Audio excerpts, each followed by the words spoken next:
Sunny day, rock stars.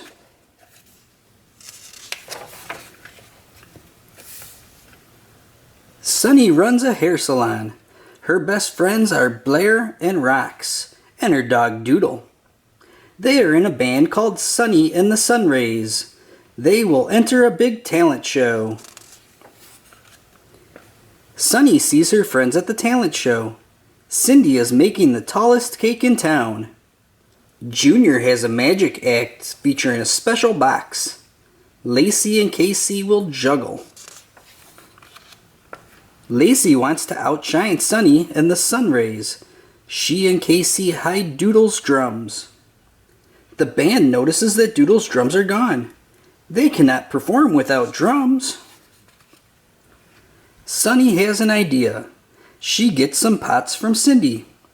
Sunny always has lots of salon supplies with her. She covers the pots with shower caps. Now Doodle needs drumsticks. Sunny gives him combs. Perfect!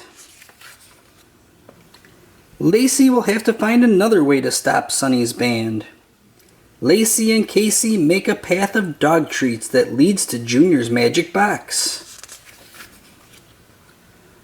Doodle follows the path of treats.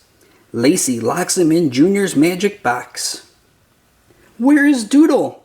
Sunny, Rox, and Blair look everywhere. Sunny finds Junior. He has lost the key to his box. Junior is worried about his trick. It is time for Junior to do his magic show. Sunny helps him. When no one is looking, Sunny uses a bobby pin to unlock the magic box. Junior says the magic words. Doodle jumps out of the box. Doodle is back. Sunny and the Sunrays rock out. The crowd goes wild. Keep smiling, keep styling, and keep rocking. For more great books, make sure you subscribe to our channel.